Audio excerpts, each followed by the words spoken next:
네, 오늘 다니엘 두 번째 시간이죠. 그래서 지난 시간에는 우리가 사드락과 메삭과 아벳느고가 당했던 위기에서 그들이 어떻게 벗어났는가 풀무불의 이야기를 했고, 오늘은 이제 다니엘에게 임했던 위기 상황을 우리가 한번 상고하면서 우리 사자굴의 이야기를, 너무나도 많이 들었던 이야기를 한번 깊이 있게 한번 생각을 해보십시다.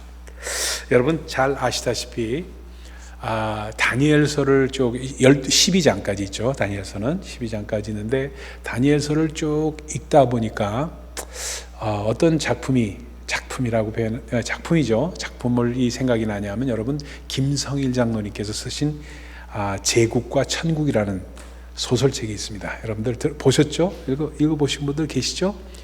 꼭 여러분들 만약 안 보신 분들 계시면은, 그걸 읽어보신 분들이라도 그 책은 꼭 읽어보시기 바랍니다. 제국과 천국, 아주 재밌어요. 두 권인데 상하로 나눠져 있고, 김성일 장로의 제국과 천국, 아마 읽어보실 수 있을 거예요. 어디 교회에도 있을지 모르겠네. 하여튼 제국과 천국이라는 책을 오래됐지만 벌써 한 30년 넘었죠. 30년 넘었지만 우리 김성일 장로님 쓰신 이 사도 요한에 대한 얘기입니다. 사도 요한이 어떻게 그 험난한 그 로마 시대를 살아갔으면서 천국을 바라보면서 살아갔는가 하는, 제국과 천국에 있어서의 그 갈등과 모든 사연을 아주 그 성경을 아주 깊이 있게 상상하면서 묵상하면서 쓴 책입니다. 소설 얘기해서 여러분들 꼭 그런 것은 놓치지 말고 읽어보시는 게 좋습니다. 여러분들의 상상력을 깊이 있게 들어갈 수 있는 그런 책이기 때문에. 근데 다니엘서를 읽으면서 꼭 김성일 장로님의 제국과 천국, 내가 두 번이나 읽었는데 그 책을, 이 생각이 이렇게 나더라고요. 생각이 나면서 그렇구나. 이 제국이라는 것과 천국 사이에서 아주 그 긴장 사이에서 스트러글 하던 다니엘이라는 청년, 그리고 그 사드락과 메삭과 아벳느고라는 청년, 그러나 그들의 스트러글이 아니라 너무나도 온곡고 아주 올바른 그런 신앙을 가졌던 사람들이었구나 하는 것을 다시 한번 알 수가 있는 그러한 이야기입니다. 근데 여러분들 아주 쭉 이게 생각을 해보시면 이래요. 우리가 다시 한번 정리를 해보시면은, 이제 유다가 망한 다음에, 어디가 망했죠?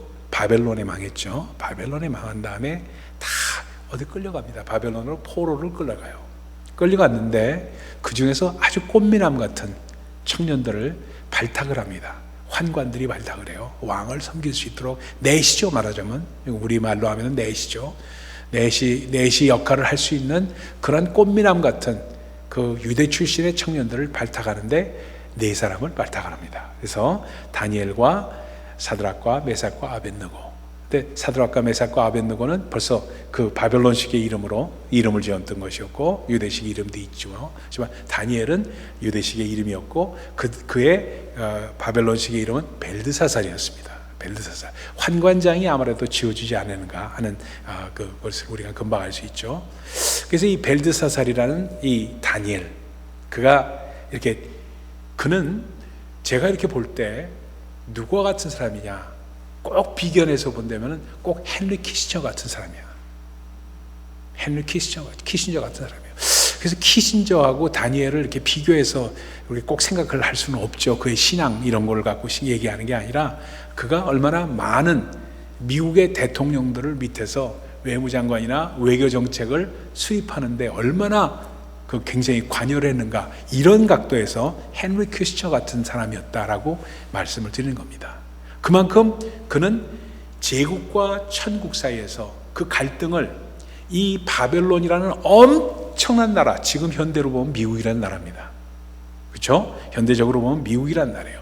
미국이라는 나라에서 이 엄청난 엠파이어에서 그들이 정말 하나님을 신뢰하지 않고 넘어가는 그 상태를 자꾸 얘기한 거예요. 그래서 느부갓네살 왕서부터 시작합니다. 그렇죠? 느부갓네살 왕이 죽고 나니까 그 다음에 누가 왔죠? 벨사살이라는 왕이 옵니다. 벨사살이라는 왕이 오고, 그 다음 왕이 다리오입니다. 그래서 오늘 6장은 다리오 왕 때의 이야기입니다. 근데 벨사살 왕 때 넘어가서 벨사살 왕 때 5장 얘기입니다. 5장의 얘기는 뭐냐면 벨사살 왕 때 어떤 일이 일어납니까? 그 1000명의 그러니까 이 엠파이어 이 제국에서 치정자 이 그 왕이 됐다는 것은 너무나도 그 당시에 엄청나기 때문에 1000명을 불러서 맨날 파티예요. 맨날 파티는 거예요. 그러니까 정치도 파티로 하는 거예요. 정치도 파티로 하고 자기 마음이 가는 대로 그냥 막 결정하는 거예요. 그런 결정을 하다 보니까 너무 가장 그런 문제가 어디가 나오냐? 교만입니다. 그래서 잠언에서 교만은 패망의 뭐예요? 선봉이라 앞잡이다. 선봉이다. 하고 하는 말이 나오는 이유가 거기 있습니다. 그러니까 솔로몬 왕 때도 아주 엠파이어가 커지니까 그 다음에 나온 게 교만이에요.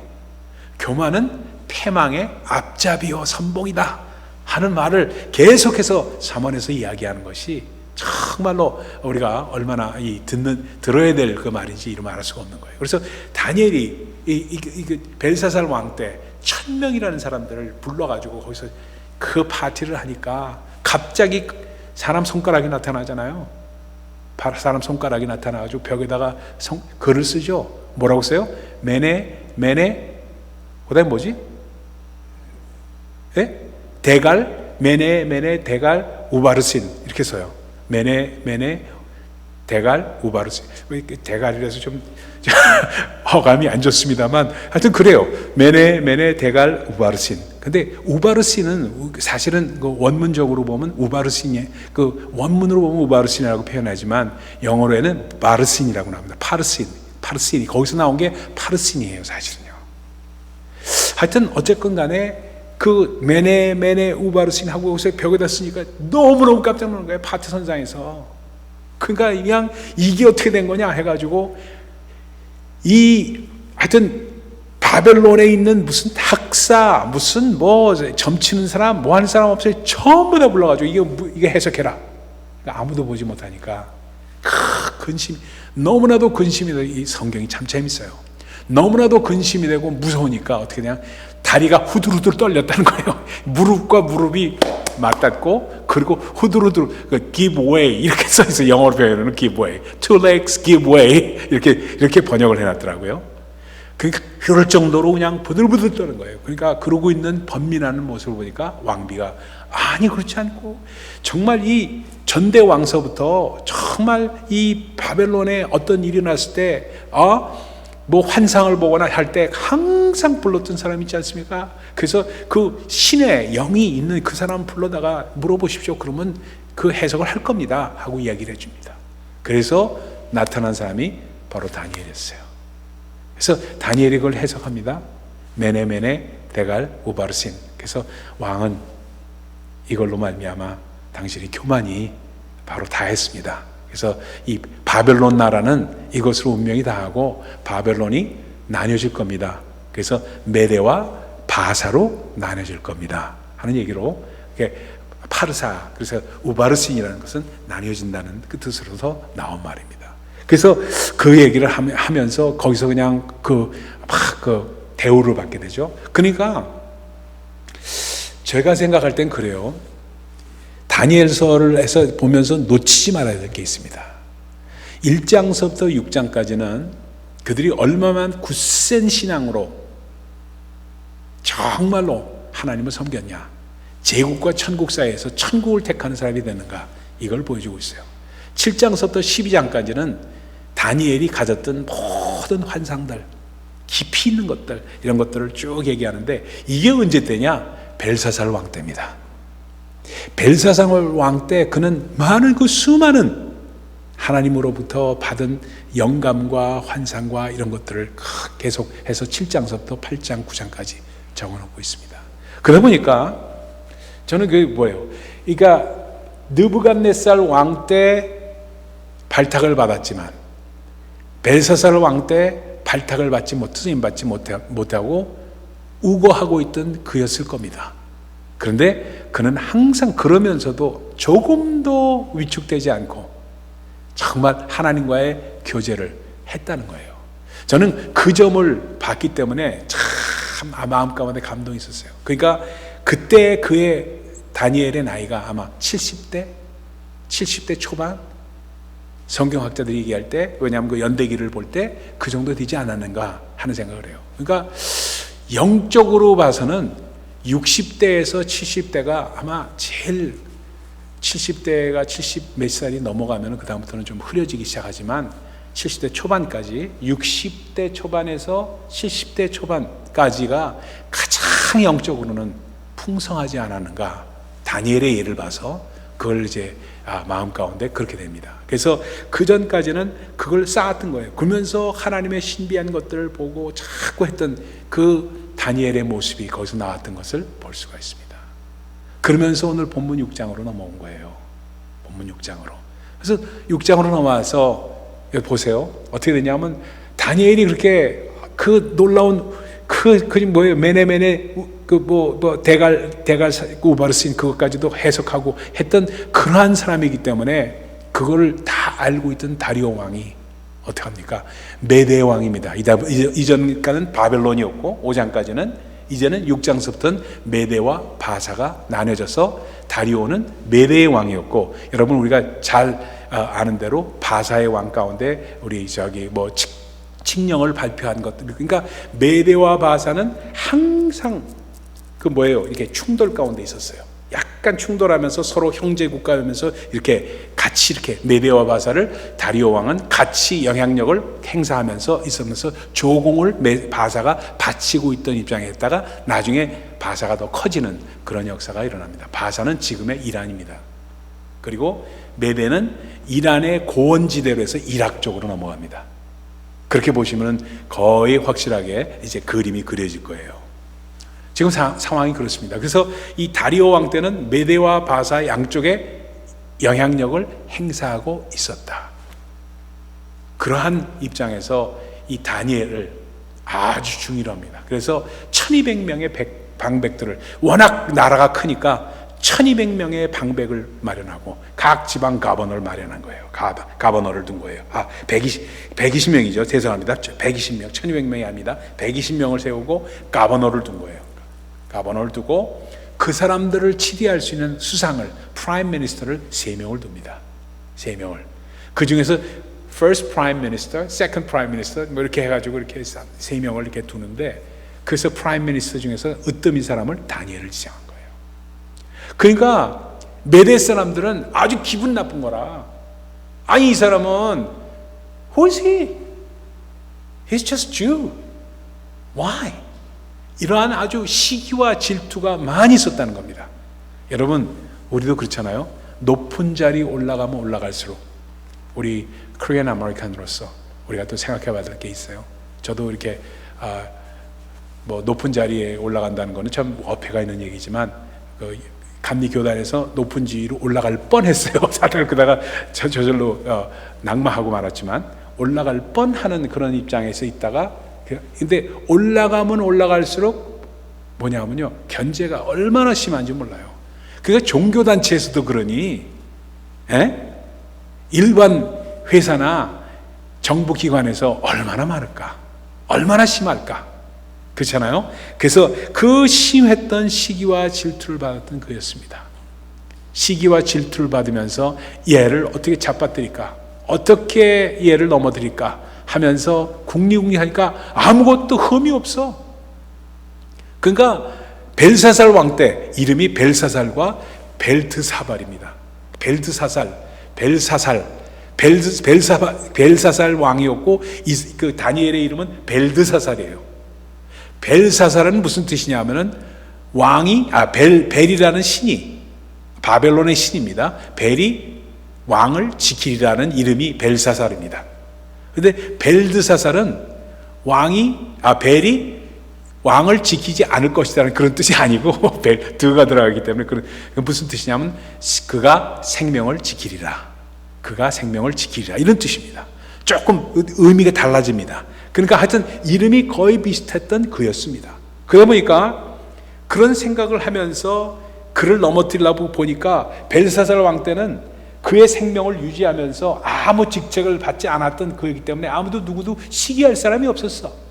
시기할 사람이 없었기 때문에 거기서 모든 것을 하고 있었던 그였는데, 그러나 그가 프라임 미니스터가 되자 시기와 질투가 엄청나서 보니까 아무것도 없는 거라. 이 사람을 잡아뜨릴 게 아무것도 없는 거예요. 그래서 뭘 하는가? 트랩을 만듭니다. 트랩을 만들어서 금령을 선포하게끔 왕을 꼬드기게 해요. 아주 우둔한 다리오 왕이 그들의 그 덫에 걸리고 맙니다. 그래서 왕이시여, 앞으로 30일 동안 왕 외에 다른 신이나 다른 것들에게 인사하거나 경배하는 그러한 자가 있으면은 금령으로 그를 사자굴에다가 집어넣도록 그렇게 하십시오. 그리고 그거는 왕이 칙령을 한 다음에 씨를 해가지고 도장을 찍어가지고 절대 변개치 않도록 그렇게 하십시다. 그러니까 그래야지 왕의 그 authority가 establish 될 거 아닙니까? You have to establish your authority as a king. 지금 그렇지 않아도 메대와 바사로 이렇게 나눠지는 입장에서 그 authority가 자꾸 흔들리니까 이럴 때 이렇게 해야 되지 않습니까? 한 거야. 얘기가 아주 좋게 들리는 거라. 그러니까 그걸 합니다. 그런데 불사 거기에 걸려든 사람이 자기가 가장 신임했던 Jewish Prime Minister 다니엘이었습니다. 여러분, 다니엘이라는 이름이 하나님만이 나의 심판자 되신다는 뜻이라는 사실 여러분 꼭 기억하시기 바랍니다. 그러니까 하나님만이 나의 심판자 되니까 왕이 뭐라고 하든 어떤 상황이 뭐라고 하든 굽히지 않은 사람이고, 항상 그의 마음 가운데는 What more am I going to lose? 라는 마음이 항상 있어요. 내가 더 이상 잃을 것이 무엇이며 What more can I earn? 내가 더 이상 얻을 것이 무엇입니까?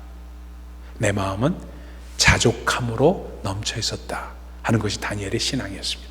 그러니까 벨사사리 왕이 그 메네메네 대갈 우바르신을 보면서 그걸 네가 풀면은 너를 가장 높은 자로 하면서 셋째 우리 킹덤에서 네가 넘버 3맨으로 내가 지정하겠다.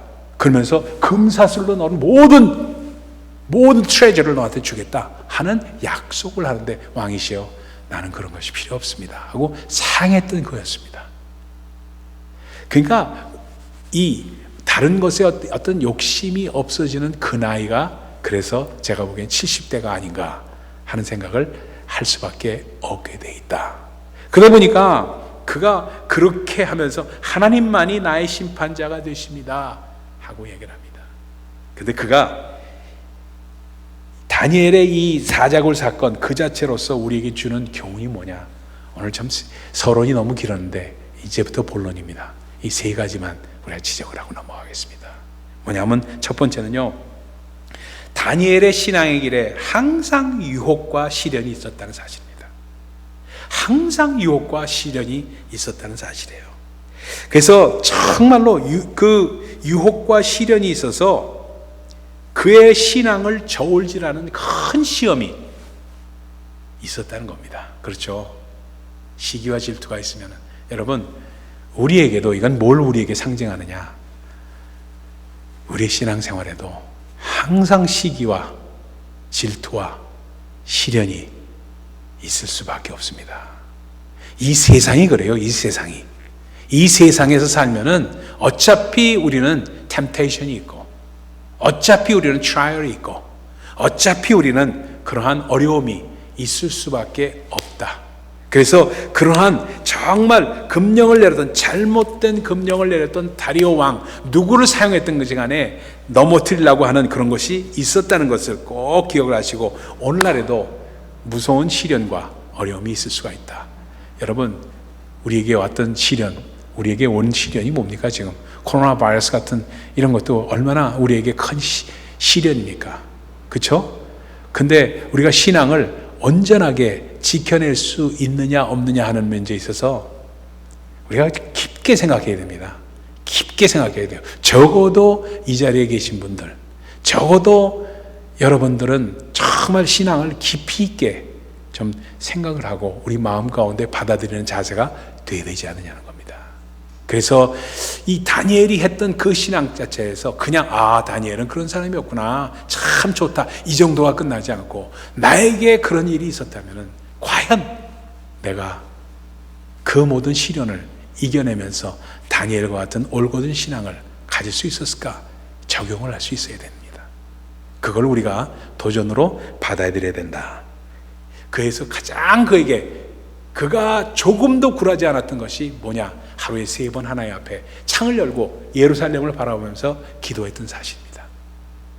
여러분, 이거 정말 우리가 한번 생각을 해야 돼요. 아침, 점심, 저녁으로 정말 우리는 3 times a day 정말 하나님을 꼭 기억하면서 정말 창을 열고 기도하면서 주님을 예배할 수 있는 신앙이 되는가? 이거 우리 한번 생각을 해야 됩니다. 그러면서 늘 우리 마음 가운데 주님을 바라볼 수 있고 아버지 하면서 주님과 동행하는 그 마음이 있느냐? 이게 너무나도 중요해요. 그렇죠? 두 번째는 뭐냐? 이런 시험 앞에서 다니엘은 절대 다른 어떤 상황 가운데 굴하지 않고 무릎 꿇고 감사 기도를 했다는 겁니다. 절대로 예배를 포기하지 않고 예배를 생명보다도 더 귀중하게 여겼다는 사실입니다. 여러분, 이게 참 이렇게 오늘도 이렇게 이 새벽에 여러분이 나오신 분들 너무나도 감사해요. 이게 쉽지 않은 일입니다. 그렇죠? 그래서 코로나 바이러스 때문에 이렇게 성전에 올 수 있는 것도 제약되고 마음의 부담을 갖고 있는 사람도 많고 정말 많아요. 그런데 그럼에도 불구하고 이렇게 올 수 있다는 사실, 여러분들 정말 appreciate 합니다. 너무 감사해요. 감사해서 정말 죽으면 죽으리라 하는 마음이 우리 가운데 있어야 그게 진짜 하나님 보시기에, 지금 제가 뭐 안 나오는 사람들을 폄하한다 이런 얘기 아닙니다. 전혀. 저 잘못 들으시면 안 돼요. 꼭 우리 마음 가운데 죽으면 죽으리라는 마음이 꼭 있어야만 합니다. 꼭 있어야만 해요. 그러나 아예 그것 자체를 우둔하게 해서는 안 되지만 모든 것을 철저하게 우리가 잘 관리할 수 있다면은 왜? Why not? 그렇잖아요. 제가 어떤 분을 한번 칭찬하고 넘어가겠어요. 옛날에 제가 섬기던 교회에서 부흥회를 했어요. 부흥회를 하는데 부흥회가 정말 많은 부흥회를 했어요. 부흥회인데 그때 부흥회는 정말로 좀 어려움도 있었지만 성령도 충만했고 여러 가지가 있었어요. 그 당시에 왔던 부흥 강사가 사실은 전광훈 목사였어요. 전광훈 목사가 저하고는 그 당시에는 가깝게 지냈었어요. 그 다음에 좀 멀어졌지만 전광훈 목사가 그때 왔었는데 제 교회에 사람들이 그때 제가 하도 그냥 그 정광훈 목사를 많이 아는 사람들이 없었을 때인데, 근데 그분을 제가 많이 소개해서 그 당시 제가 많이 교회가 부흥하고 있을 때라서 그랬는지 그건 말 수가 없지만 얼마만큼 사람들이 많이 모였냐면 보조 의자를 쫙 깔았어요. 아래 위층으로 보조 의자로 쫙 깔고, 그러니까 이 양반이 너 어디? 이 목사님 어떻게 대박 났네 하면서 저한테 했던 얘기가 그거예요. 어떻게 이렇게 많이 사람들을 모아놨냐, 그리고 어떻게 이렇게 많이 교회가 그 사이에 부흥됐냐 하는 얘기를 저한테 하면서 아주 충만하게. 근데 아주 나중에 조금 그 양반이 이렇게 팔을 걷는 태도가 좀 불량해 보입니다. 그것 때문에 시험 들어가지고 얼마나 또 시험이 되는지 이름 알 수가 없어요. 이걸 접어가지고 이렇게 해가지고 불량하면서 막 반말하고 찍찍하니까 이 이민 교회하고는 잘 맞지 않는, 그 생태적으로 맞지 않는 그런 게 있어가지고 그것 때문에 참 제가 어려움을 당했어요. 저는 그 교회 가서 부흥회를 그렇게 열심히 잘해줬는데 와서 조금 태도가 좀 좋았었으면 더 좋았을 텐데 하는 생각을 하지 않을 수가 없는 아쉬움이 남는 그런 집회였습니다. 근데 이게 뭐냐면요, 그 기간 동안에 한 집사님이 계셨는데, 집사님이 사업을 하시는 분인데 뭐가 납품을 해야 된대요. 납품을 해야 되기 때문에 목사님, 제가 그때 부흥회 안 나오면 저는 그 당시에는 굉장히 좀 더 젊었기 때문에 셌습니다. 제가 기가 셌어요. 기가 세서 안 나오면 막 야단도 치고 막 그랬거든요. 집사님이 돼서, 권사님이 돼서 부흥회도 안 나오면 어떡하냐고 하면서 막 소리 지르고 그랬거든요. 셌으니까. 그러니까 그냥 교인들이 열심히 하고 그랬죠. 그러면서 그 양반이, 목사님, 제가 정말 이 납품만큼은 너무나 중요해서 이번 저녁에 식사 약속도 있고 저 납품 이게 안 되면 안 된대. 그래요? 그러면 납품 기일을 미룰 수 없냐고 얘기를 했죠. 어떻게 뭐라 하면 이 양반이 안 된대. 그럼 뭐 할 수 없이 알아서 하셔. 알아서 하셔 하고 저는 이제 미뤘습니다. 근데 이 양반이 고민이 돼가지고 그거를 기도하다가 납품기를 다른 사람한테 납품을 양보하더라도 난 집회를 나오겠다고 해가지고 집회 나오고 그 납품을 안 해버렸어요. 그러면서 집회에 나왔기 때문에 어떻게 나왔냐고 그랬더니 납품을 미뤘대. 그리고 안 했대. 딴 사람한테 양보했대. 그 큰 납품을 말입니다. 그래서 이야, 이 양반 또 믿음이 대단하구나 하고 생각하면서 그거 돈으로 치면 얼마나 되는지 몰라도 참 걱정이 많다. 그럼 헌금도 많이 줄 텐데. 별 생각 다 했죠. 그래서 농담으로 얘기한 거지만 그런 얘기를 하면서 이렇게 있었는데 집회가 끝나고 나서 그 집사님이 저를 찾아왔어요. 목사님, 그날 제가 납품을 미루고 양보했던 게 얼마나 큰 신의 한 수였는지 모릅니다. 그래요? 그래서 무슨 소리냐 했더니 그 납품을 안 하고 미뤘더니 다른 회사하고 계약을 했는데 그 회사가 납품기일을 못 지켜서 다시 왔대. 자기한테 다시 와가지고 전에 납품 약속할 땐 경쟁이었기 때문에 경쟁가로 해서 그 가격이 낮았는데 가격을 더 높여가지고 그래가지고 더 대박 났대.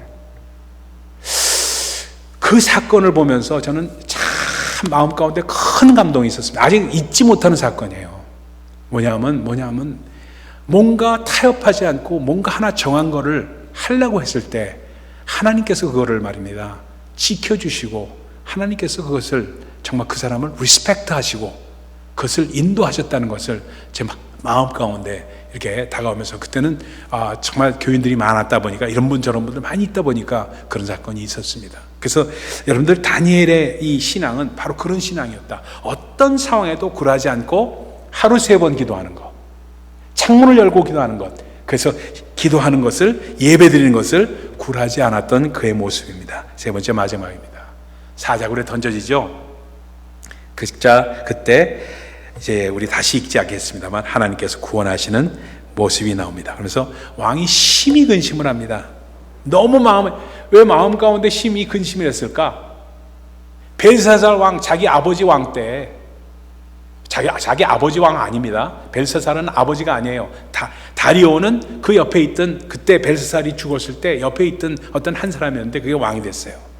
그 왕이었는데 그 벨사살 때의 그 모든 사건을 잘 알고 있는 그니까 뭐냐면 다니엘이 하나님의 영감을 기가 막히게 받는 사람인데 내가 이 사람을 리스펙트 하지 않으면은 내 마음 가운데 큰 잘못된 점이 올 것이라는 걸 갖고 근심을 한 겁니다. 근심을 하면서 마음과 힘을 다해서 그를 구하려했지만 조소 때문에 그 금령 때문에 도저히 할 수 없어 그냥 밤에 잠을 못 자고 금식하면서 기도했던 왕의 모습이 나옵니다. 여러분, 이 모습을 보면서 저는 뭘 봤냐면 제국과 천국의 모습이에요. 아무리 제국이, 아무리 엠파이어가 크다고 하더라도 천국, 헤븐, 킹덤 오브 갓, 그것을 높이시는 하나님의 뜻이 거기에 있다. 그럴 때 정말 다니엘 앞에 새벽에 갔을 때 다니엘의 낭낭한 목소리로 왕이여, 나의 하나님이 천사를 보내어 사자들의 입을 봉하셨으므로 나는 안전합니다. 왕이여, 나 여기 있습니다. 나의 무죄함을 하나님께서 증명하셨습니다. 하는 모습으로 대답하는 것이 됩니다. 그래서 왕이 기뻐하고 조금도 상하지 않게 돼서 그 모함에 든 사람들을 오히려 사자굴에 던지는 일이 일어납니다. 여러분, 그러니까 다니엘이 믿는 하나님이 사신 하나님이요, 그리고 영원히 변치 않는 분이라고 공포하면서 타협하지 않는 신앙의 그 절개를 정말 칭찬하면서 큰 영광을 돌리는 것으로 오늘 6장이 끝나게 됩니다. 그러면서 여기서 뭐냐면 3가지만 다시 반복해서 얘기하면, 첫 번째는 우리에게 유혹을 이기는 신앙 얘기하고 있고, 두 번째는 우리의 삶 가운데 예배를 성공하는 신앙, 마지막으로는 나를 통해서, 다니엘을 통해서 하나님의 영광이 드러났듯이 나의 삶을 통해서 하나님의 영광이 드러날 수 있다면 그것이 얼마나 조그만 일이라도 정말 우리가 그것을 감당할 수 있는 그런 책임 있는 신앙이 되자. 이것이 바로 오늘 하나님께서 주시는 영적 교훈입니다. 정말 무겁게 생각하실 필요가 없어요. 나이가 들어가면서 우리 신앙이 깊어지고 더욱더 하나님을 신뢰하고 더욱더 하나님께 순종하는 사람이 돼야 되지, 나이가 들어가면서 오히려 더 날라리가 돼서는 안 되잖아요. 그렇잖아요? 우리 신앙에서 가짜는 없어요. 진짜래야 됩니다. 저는 여러분들이 그리고 우리 모두가 정말로 진짜 제대로 믿는 사람들이 되어보자고요. 제대로 믿고 진짜 신앙을 갖는 그런 사람이 되시기를 예수 그리스도로 축원을 드립니다. 기도하십시다. 하나님